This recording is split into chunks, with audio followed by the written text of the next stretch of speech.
If you're looking in your materials, we're going to look at the lesson entitled "Husbands, Learn Your Wives." Tunataka kuangalia sasa somo ambalo inasema mume mfahamu mke wako. This is based in 1 Peter chapter 3 and verse 7. Hii iko katika kitabu cha Petero wa kwanza sura ya 3 mstari wa 7. So brother, will you read that verse please? Tusome kitabu cha Petero sura ya 3. 1 Peter 3:7. 1 Peter 3:7, maandiko inasema, kadhalika ninyi waume kaeni na wake zenu kwa akili na kumpa mke heshima kama chombo kisicho na nguvu na kama warithi pamoja wa neema ya uzima, kusudi kuomba kwenu kusizuiliwe. All right, now notice in this verse tambua katika mstari huu that the scripture exhorts husbands to live with their wives with understanding. Waweze kushughulikia wake zao kwa ufahamu. This means, this word understanding means literally to know something by experiencing it. Ya kwamba wanahitaji kujua jambo kwa kuweza kulipitia. And it also implies that there is a certain level of wisdom that comes with that knowledge, with that experience. Ya kwamba kuna ile hali ya kupata hekima ambayo inakuja kwa ule ufahamu ama ujuzi. In other words, it is saying, husbands, learn what makes your wife tick. Kwa maneno mengine inasema kwamba waume mujifundishe mambo yale yatakayosababisha mke wako aweze kuchangamka. Learn who your wife is and why she does what she does. Mke wako huwa anafanya, kwa nini huwa anafanya vile anavyofanya. Now you may say, is this really a big deal to for me as a husband? Na hii inanipatia jukumu kubwa kama mume. And I say to you, it is a very big deal. Na ninakwambia ni jambo ambalo ni la muhimu sana. It goes to the very reason that we exist as husbands and wives. Na hii inaenda kwa lile kusudi kabisa la kwa nini sisi ni wake na wanaume. In Ephesians 5:31, Paul quotes Genesis 2:24. Katika Waefeso 5:31 Paulo anatumia nukuu kutoka Mwanzo 2:24. For this reason a man shall leave his father and mother and be united to his wife, and the two will become one flesh. Ati kwa sababu hiyo mwanamume atamwacha baba yake na mama yake, ataambatana na mkewe, na hao wawili watakuwa mwili mmoja. Do you think that verse Genesis 2:24 is important to God? Je, unaamini ya kwamba mstari huo ya kwa maandiko umenukuliwa ni wa muhimu kwa Mungu? Aside from the fact that he wrote it himself to begin with. Swali ni kwamba isipokuwa ya kwamba aliuandika, unaamini ya kwamba mstari huu ni wa muhimu kwa Mungu? Understand that verse is quoted 4 different times in the New Testament. Unafaa uelewe ya kwamba mstari huo umeweza kunukuliwa mara 4 katika Agano Jipya. It tells us that God's design for man and woman is that they would complete each other. Inatueleza ya kwamba Mungu vile amepanga ni kwamba mwanamume na mwanamke watakamilishana. As verse 23 says. Kama mstari wa 23 unavyosema. Of Genesis 2. Katika Mwanzo 2. This is now bone of my bones and flesh of my flesh. Sasa huyu ni mfupa katika mifupa yangu na nyama katika nyama zangu. That is a wonderful expression of how Eve made Adam complete. Hicho ni kielelezo chema cha jinsi Adamu alimfanya Hawa aweze kukamilika. Now after sin entered the world, man and woman remained completers for each other, but in different ways. Baada ya dhambi kuingia ulimwenguni, mwanamume na mwanamke walibaki wenye kukamilishana kwa kila mmoja. Because of sin, kwa sababu ya dhambi, we all have deficiencies and flaws that hinder us from becoming what we need to be.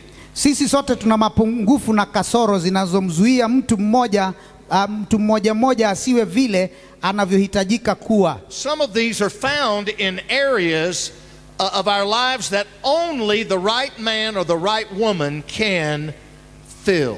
Baadhi ya mapungufu haya yanapatikana katika maeneo ya maisha yetu ambayo mwanamume au mwanamke sahihi pekee chini ya uongozi wa Mungu anaweza kuyajaza. Now once again, look at your hands. Tena angalia mikono yako tena. You have a right hand and a left hand. Una mkono wa kulia na mkono wa kushoto. Now look at your right hand. Hebu angalia mkono wako wa kulia. You have gaps. Uko na sehemu ambazo kuna mianya. You have gaps in your hand. Uko na mianya katika mikono yako. Look at your left hand. Angalia mkono wako wa kushoto. Your left hand has gaps. Pia mkono wako wa kushoto pia uko na mianya. Now if you had two left hands or two right hands, those gaps would never be filled. Kama ungekuwa na mikono miwili ya kulia ama ya kushoto, hizo sehemu haziwezi kuzibwa. But because God gave you corresponding hands. Lakini kwa sababu Mungu amekupatia mikono ambao ni tofauti. One hand fills the gaps of the other. Mkono mmoja unajaza hizo gaps ambazo za ile nyingine. And they become one. Na zote zikiungana zinakuwa kitu kimoja. So think of this as husband and wife. Basi fikiria kuhusu hii kama mume na mke. Each has gaps. Kila mmoja ako na mianya katika maisha yake. We've got weaknesses, ako na maudhaifu, failures, ako na hali za kushindwa, challenges in our lives. Ana changamoto katika maisha yetu. Each one of us, kila mmoja wetu, has gaps. Ako na mwanya. And listen, ladies and gentlemen, nasikiliza wake kwa waume. Many of the gaps that exist in our lives because of sin, mianya mingi katika maisha yetu ipo kwa sababu ya dhambi, can only be properly filled by our corresponding mate. Inaweza kujazwa tu tukipatana na mwenza anayestahili. Men, your wives have gaps in their lives that only you can fill. Waume, kuna mke wako akona mianya ambao ni wewe tu pekee unaweza kuiziba. And men, if you don't work to fill those gaps, nanyi waume kama hamtafanya kazi kuweza kuziba ile mianya, you leave your wife out there dangling all alone. Unamwacha mke wako kule nje akining'inia peke yake. In this world, trying her best to fill up those spots in her life that she can't do by herself. Akijaribu kung'ang'ana kuziba zile ufa ambazo yeye mwenyewe hawezi kibinafsi. She needs you, men. Anakuhitaji wewe mwanaume. And you must step up to fill those gaps. Na ni lazima uwajibike ili kuweza kuziba zile mianya. And the same is true for you ladies. Na vivyo hivyo ni kweli kwenye wakina dada. Your husband has gaps that only you can fill. Mume wako pia ana mianya ambayo ni wewe tu unayeweza kuijaza.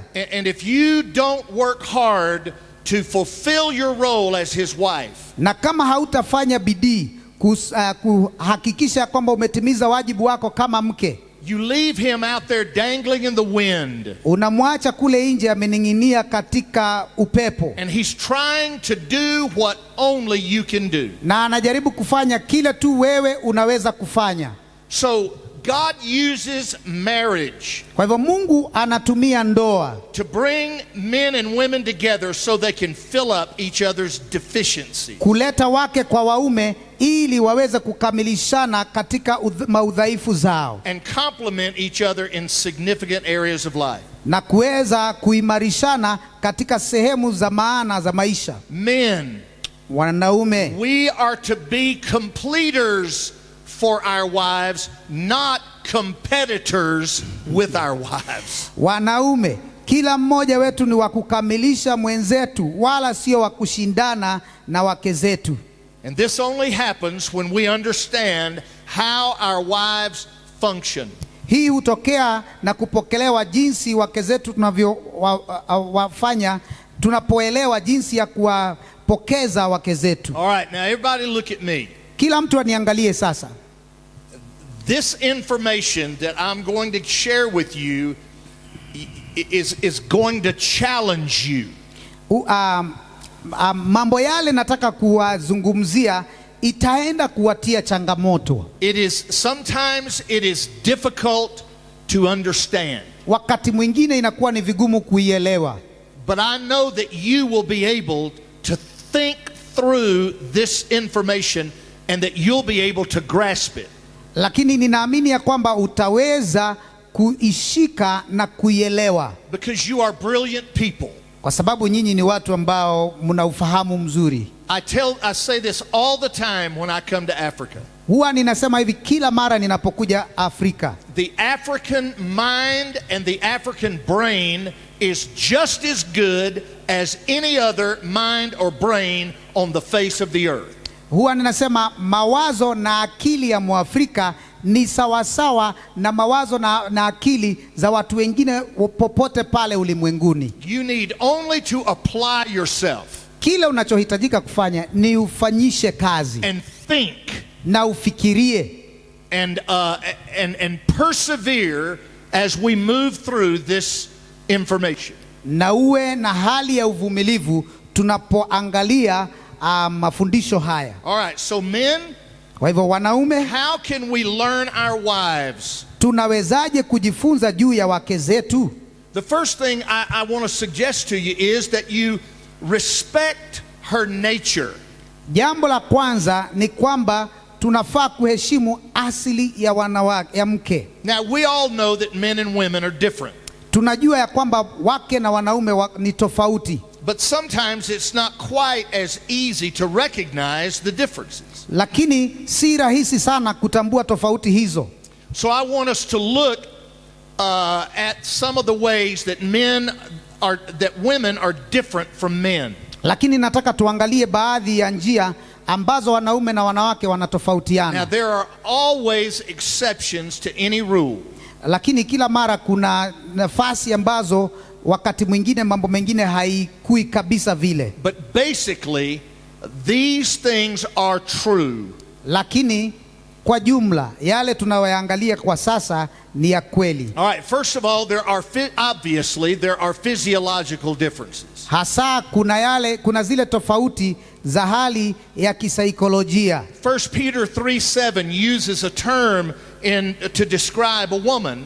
Petero wa kwanza sura ya 3 mstari wa 7 inatumia neno kuweza kumwelezea mwanamke, the weaker vessel. Chombo dhaifu zaidi. The word weaker here literally means without strength. Dhaifu hapa linamaanisha ya kwamba bila nguvu. This refers only to the physical differences between men and women. Hii inahusu tu tofauti za kimwili kati ya wanaume na wanawake. This is obvious that it's only physical and not emotional or mental or spiritual. Hii ni dhahiri kwa sababu katika aya hiyo inarejelea kwa wanawake kuwa washirika sawasawa na wanaume katikati yao. Because in the same verse it refers to women and men being equal in the grace of life. Kwa sababu katika andiko lile tunaona ya kwamba wake kwa waume wako sawa kwa neema ya uzima. So when it speaks of the woman being the weaker vessel, it does not mean that men are superior to women, only that they are physically stronger. Kwa hivyo inapozungumzia wanawake kuwa vyombo dhaifu, haimaanishi ya kwamba waume ni bora kuliko wanawake. Now it is a scientific fact. Na kabisa ni hali ya kisayansi. Men generally have more muscle mass than women. Wanaume wana misuli zaidi ya wanawake. They are generally taller than women. Kwa ujumla ni warefu kuliko wanawake. And have a larger bone structure than women. Na pia wana muundo wa mifupa mikubwa kuliko wanawake. Men have listen to this, ladies. Sikiza hii kina dada. Men have 20% more red blood cells than you do on an average. Wanaume wana 20% zaidi ya seli nyekundu za damu kuliko wanawake. What does that mean? Hiyo inamaanisha nini? That means that the flow of oxygen in their bodies can be and usually is greater. Hiyo ni kumaanisha kwamba kuongeza kwa mtiririko wa oksijeni kwenye damu uko zaidi. And this explains why men are generally stronger physically than women. Hii inaeleza ni kwa nini wanaume kwa jumla wana nguvu zaidi kwa mwili kuliko wanawake. Most of the time men have better startup energy than women. Mara nyingi wanaume wana ule uwezo wa kuanzia kuliko wanawake. This is true in my marriage. Hiyo ni kweli katika ndoa yangu. I am what we call a morning person. Mimi ni yule mtu wa asubuhi mapema. When I wake up, ninapoamka, after about 5 minutes or 10 minutes, baada ya dakika 5 ama 10, I may walk around, go to the bathroom, go fix a cup of coffee. Naweza kutembea, niingie msalani, niende nitengeneze kikombe cha kahawa. And by the time I get my cup of coffee in my hand, na kabla hadi wakati nitakapopata ile kikombe cha kahawa mkononi, I am wide awake, ready to go and thinking about what I need to get done for the day. Nimeamka, niko tayari, niko macho na niko tayari kujua kile ambacho nitakachofanya kwa sababu ya siku. Meanwhile, lakini wakati ule ule, my wife Joy, mke wangu Joy, looks something like this. Anakaa hivi.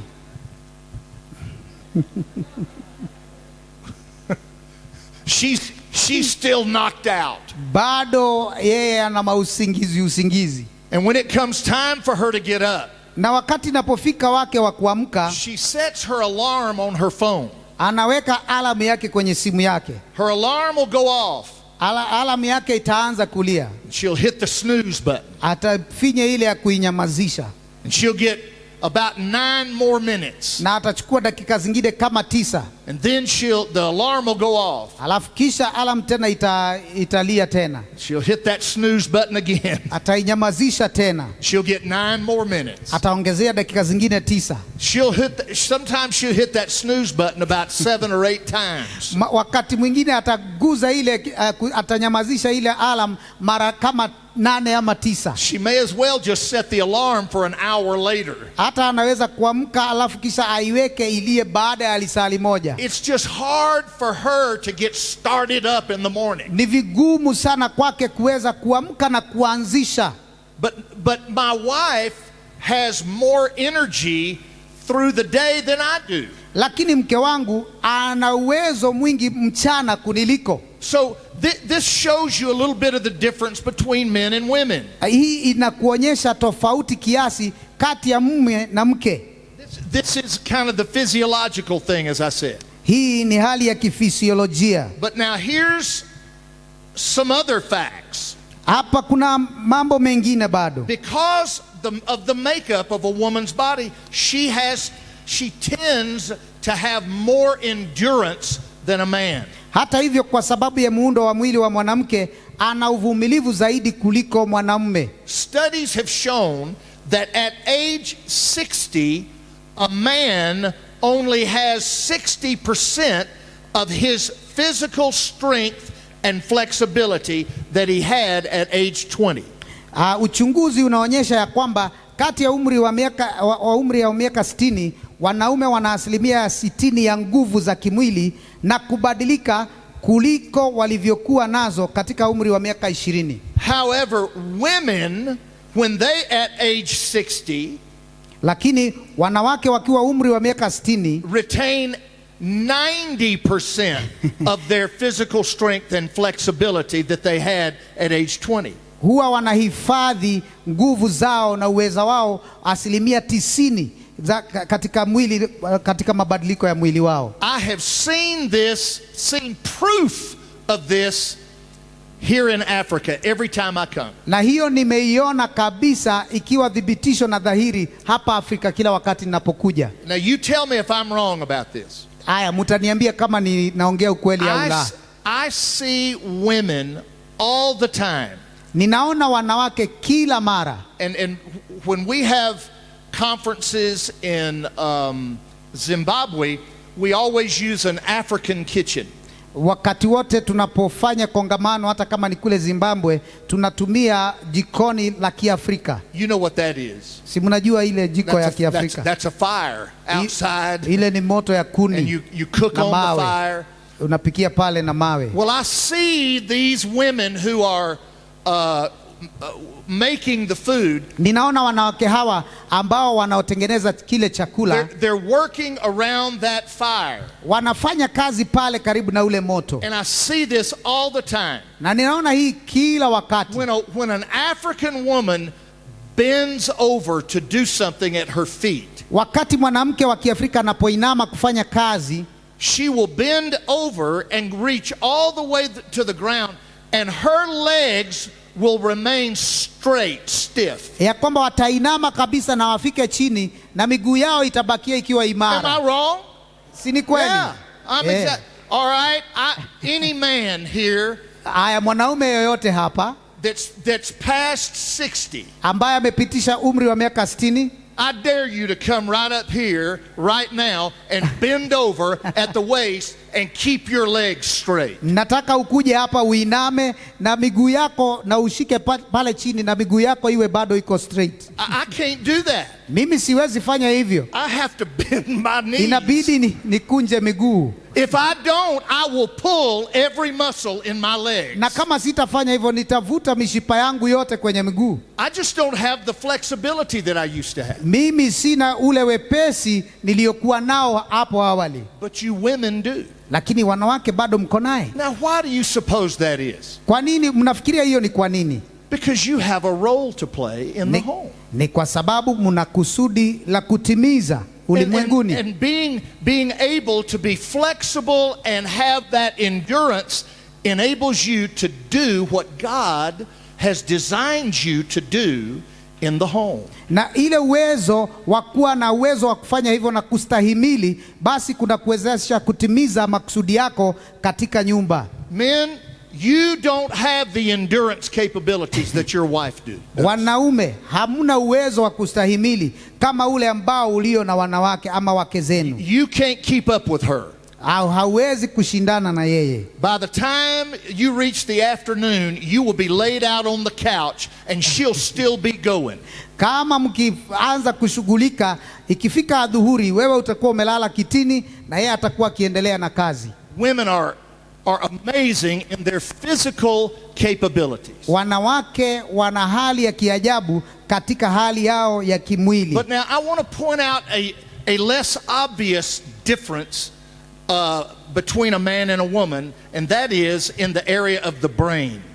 Lakini nataka tuangalie jambo ambalo ni kidogo ambalo ni la tofauti katika hali ya ubongo. Now I'm going to try to sum this up because you can really get lost in the weeds, so to speak, in this information. So I'm going to try to sum this up for you. Nataka niweze kuifanya iwe rahisi kwenyu kwa sababu unaweza kupotea hapa ninapoongea mambo haya. The human brain is divided into two sections. Ubongo wa mwanadamu umegawanywa katika pande mbili. These sections are called hemispheres. Pande hizi huwa zinaitwa hemispheres. So you have a right side or a right half of the brain. Uko na sehemu nusu pande moja ya ubongo. And then you have a left side or left half of the brain. Alafu kuna upande wa kushoto wa ubongo. These two sides or hemispheres of the brain are connected by fibers that bring them together in the middle. Pande hizo zote mbili zimeunganishwa na nyuzi za neva zinazoruhusu hizo kufanya kazi kwa pamoja. And these fibers are remarkable. Na hizi ni za ajabu. Because they allow these two hemispheres of the brain either to work independently of each other. kwa sababu zinaruhusu ya kwamba pande moja ifanye kazi kivyake or cooperatively ama with one zifanye another. kazi kwa kutegemeana. Now let's talk about the left side of the brain. Wacha tuongee kuhusu pande ya kushoto ya ubongo. The left side of your brain is more logical. Upande huo wa kushoto hasa ni ule wa kumakinika. It is analytical. Inafanya hali ya uchambuzi. That is the part of your brain that you use when you're trying to analyze a passage of scripture. Hiyo ndiyo sehemu ya ubongo unayotumia wakati unapochambua maandiko.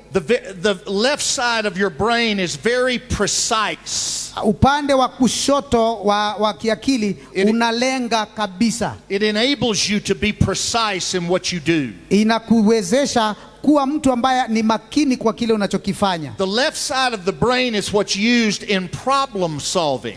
Upande wa kushoto ndio unaohusika katika kusuluhisha matatizo. The left side of the brain enables you to communicate verbally in clear ways. Upande wa kushoto wa ubongo ndio unaokusaidia kuunganisha maneno na kuyasema kwa mpangilio unaofaa.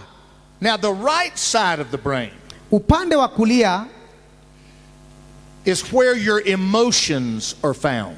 Unahusika zaidi katika hali ya hisia. The right side of the brain is where your visual perception is found and operates. Hapo ndipo taswira ya kuona ilipo.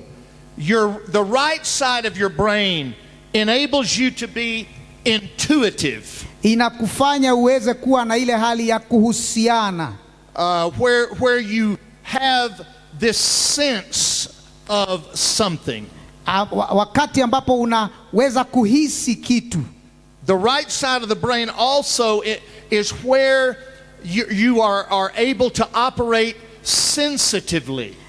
Pia pande hiyo ya kulia ndio inakufanya uweze kuwa mtu wa kuweza kuhisi ama kuweza kujua mambo. It enables you to be sensitive to other people. Inakufanya uweze kuwa wa kutambua watu wengine. So how does the brain think? Sasa ubongo unafikiria namna gani? The left side of the brain has a certain kind of thinking pattern. Upande wa kushoto uko na hali fulani ya kuweza kufikiria. It thinks analytically. Hiyo huwa inafikiria katika hali fulani ya kuchanganua mambo. The left side of the brain tends to be how you think positively. Huwa hasa inahusika na kufikiria juu ya mambo yanayofaa ama yanayostahili. It enables you to think concretely. Inakusaidia kufikiria katika hali ya mambo yaliyojipangika vizuri. In other words, black and white. No gray area. This is one thing, this is the other. Inakusaidia katika hali ya kujua hii ni nyeupe na hii ni nyeusi, wala hakuna jambo la katikati. Concrete thinking. Mambo ambayo ni bayana. The left side of your brain is very rational and very logical. Upande wa kushoto ni hali ile ya kimantiki kabisa. The left side of your brain enables you to be goal oriented.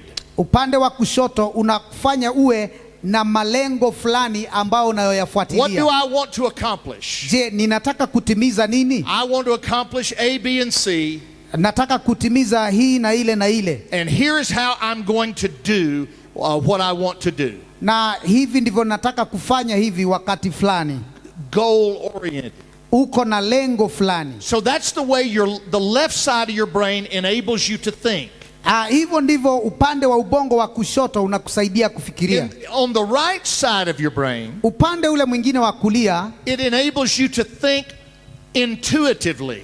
Inakufanya uweze kufikiria katika ile hali ya kihisia. That's where you have this, you develop or you find the ability to sense kind of a sixth sense about things. Hiyo inakufanya uwe na kama hali ya kuweza kupambanua ile mambo ya kuweza kujua kitu bila kukihisi.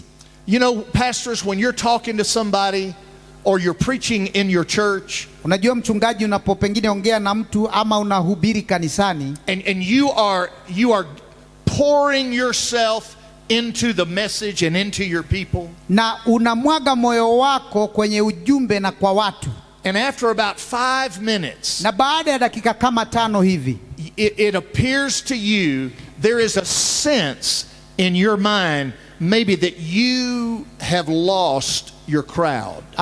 Katika mawazo yako unapata kuelewa ya kwamba ni kama umewapoteza watu wako wale unakusikiliza. As you're preaching, you're thinking in your mind, they're not getting this. Unapohubiri katika mawazo yako unapata wazo ya kwamba hawashiki kile ninachokisema. That sense, that intuitiveness comes from the right side of your brain. Hiyo hali ya kuweza kupambanua hivyo inatoka katika upande wa kulia wa ubongo wako. The right side of the brain enables you to think spontaneously. Inakusaidia kuweza kufikiria kwa ghafla. You just come up with an idea and do it spontaneously. Unatokea na kama mwangaza katika mawazo yako na unafanya jambo lile. The right side of the brain is emotional. Upande huo wa kulia ni ule hali wa kuweza kuwa na hisia kali. That is where your emotions come from. Hapo ndipo hisia zetu huwa zinatoka.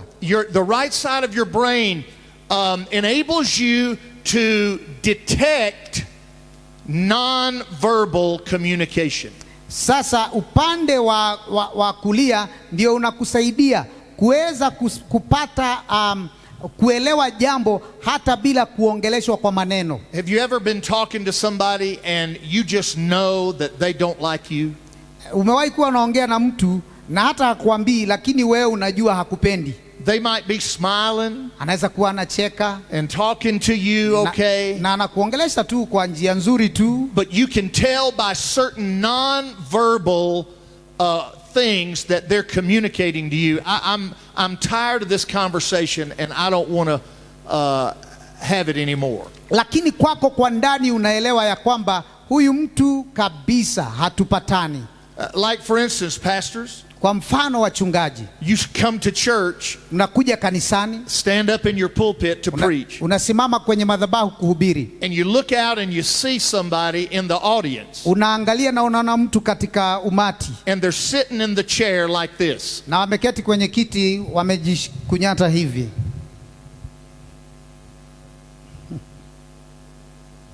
Now do you know what that says? Unajua hiyo inamaanisha nini? That says, okay preacher, bless me if you can. Sawa mhubiri, nibariki kama unaweza. That's just non-verbal. Hiyo sasa ni kuongeleshwa bila maneno. How about when you're preaching and you're talking about God's love? Wakati unapohubiri na unaongea juu ya upendo wa Mungu. I used to do this and still do probably some.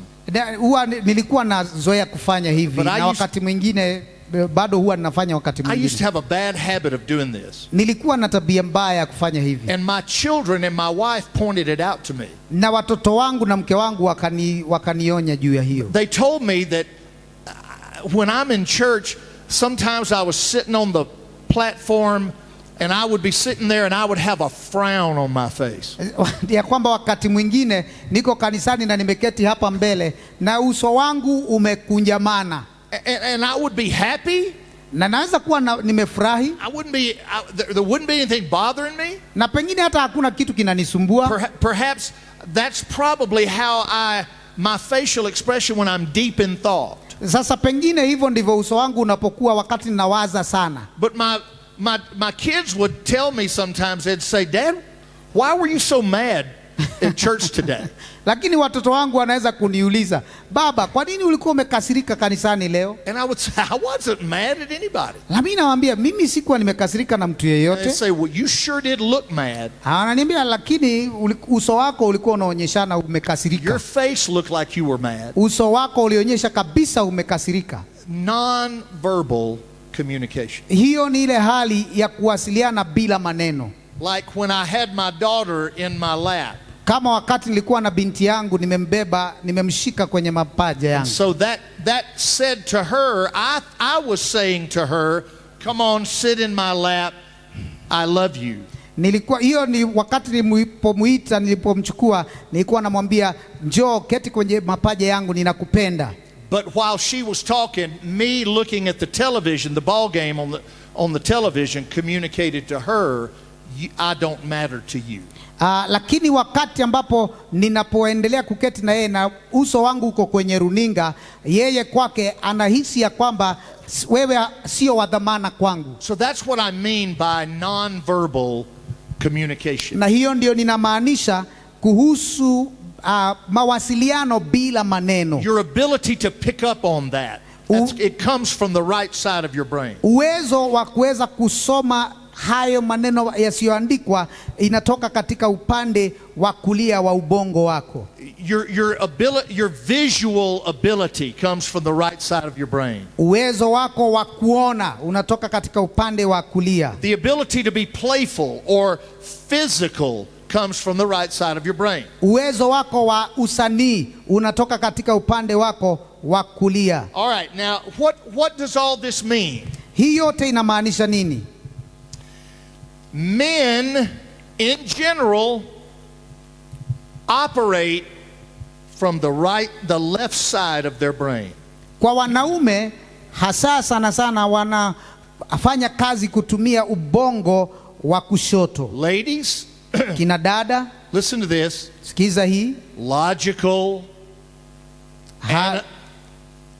hali ya kuwa waangavu, analytical, hali ya kuweza kuwa na hali ya kuwa wenye mantiki, precision, hali ya kuwa na lengo kamili. It has to be done this way or my way or no way. Lazima ifanywe vile ninataka ama isifanywe kabisa. Problem solving, hali ya kusuluhisha matatizo. Your man is listening to you. Mume wako anakusikiliza. And all of a sudden he says, well, why don't you do this and this and this and this? Na kwa ghafla mume wako mbona usifanye hivi na hivi na hivi na hivi? He solved your problem. Amesuluhisha shida yako. In his mind. Katika mawazo yake. That he operates left brain. Yeye anafanyisha kazi upande wa kushoto. Very clear verbally. Anaelezea vizuri kwa maneno. He needs clear instructions. Yeye anahitaji mwelekeo ambao uko sawa. He needs for you to be very clear in the way you communicate. Anahitaji uweze kuelezea kinagaubaga kile unachomaanisha. We'll talk more about this tomorrow. Tutaongea zaidi ya mambo haya kesho. But that's how men operate. Lakini hivyo ndivyo waume huwa wanafanya. Women tend to operate from the right side of the brain. Wake huwa wanatumia ubongo wa kulia, pande ya kulia. Pay attention. Wanaume sikilizeni. Emotional, hali ya kihisia, visual, hali ya kuwa na kuona mbali, intuitive, hali ya kuweza kana kwamba ni kupambanua, sensitive, hali ya kuwa mtu amemakinika. That's women. That's how women operate in life. Hivyo ndivyo wanawake wanavyoishi. It is a scientific fact. Hilo ni jambo la kisayansi. That in general, the left side of a man's brain is larger than the right side. Ya kwamba imethibitishwa ya kwamba upande wa kushoto wa ubongo wa mwanaume ni mkubwa kuliko upande wa kulia. And the right side of a woman's brain is larger than the left side. Na upande wa ubongo wa kulia wa mwanamke ni mkubwa kuliko wa upande wa kushoto. Now men, while we are able to access our right brain, the right side of our brain, wanaume sasa wakati tunapoweza kufikia kutumia ubongo wa upande wa kulia, it is a difficult process for us. Ni kazi ambayo inakuwa ni ngumu kwetu. But women, lakini wanawake can operate very easily from both sides of their brain. wanaweza kutumia pande zote mbili za ubongo kwa upesi sana. That's why you have women Ndio maana uko na wanawake who are very capable and able to do whatever men can do. Tuko na wanawake wanaoweza kufanya kwa uwezo mkubwa mambo yale wanaume wanayofanya, except for most physical kinds of activity. Isipokuwa sana sana kazi zinazohitaji nguvu za kimwili. Have you noticed in the sports world these days? Umeweza kugundua katika uwanja wa michezo siku hizi, in America we're having a very large debate. Kule Marekani tuko na mchakato mkubwa sana regarding transsexual men, in other words men who are trying to be women. Kuhusu wanaume ambao wanataka kujifanya wawe wanawake. I know it's sick, it's crazy, but there's a big movement in America. Najua hiyo ni jambo la potovu, lakini ni jambo kubwa sana kule Marekani. And so you're finding trans men who are trying, who they quote identify as women. Sasa unapata wale wanaume ambao wanajitambulisha kuwa ni wanawake. So they are biological men. Kwa hivyo kibiolojia wao ni wanaume. So they are competing in women's sports. Kwa hivyo wanashindana katika michezo ya wanawake. And why are they competing in women's sports? Na ni kwa nini wanashindana katika michezo ya wanawake? Because they quote identify as a woman. Ni kwa sababu ati ya kwamba wanajitambulisha kama wanawake. And not surprisingly, na sio kwa mshangao, those trans men dominate the sport, the women's sport that they compete in. Sasa hao wanaume wanawake unakuta ndio wanashinda sana katika ile michezo. That's because they're bigger and stronger.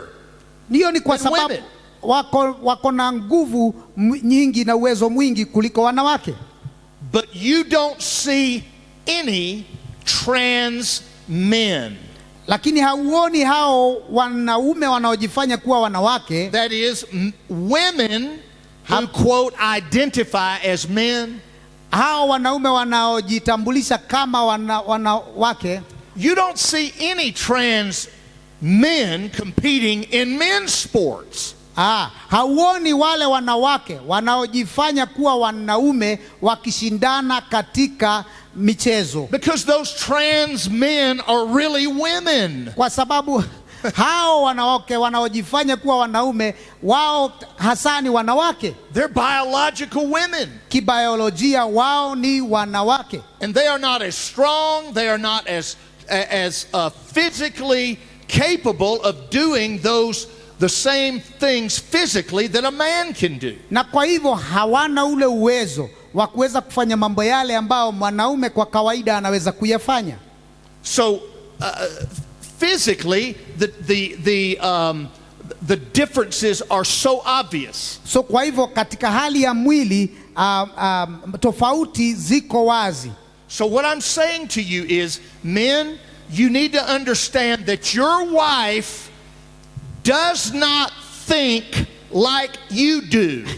Kwa hivyo wanaume lazima muelewe ya kwamba mke wako hafikirii kama vile wewe unavyofikiria. She's different. Yeye ni tofauti. It doesn't matter even if she wanted to be a man.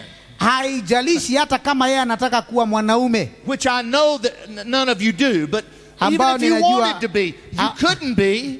Ambao ninajua hakuna mmoja wenu anayetaka, lakini hata kama ukitaka kukua hivyo hauwezi. In reality you couldn't be. Kiasilia ama kwa hakika hauwezi kuwa. And you can dress up like a man if you want to. Unaweza kuvaa kama mwanaume ukitaka. Cut your hair.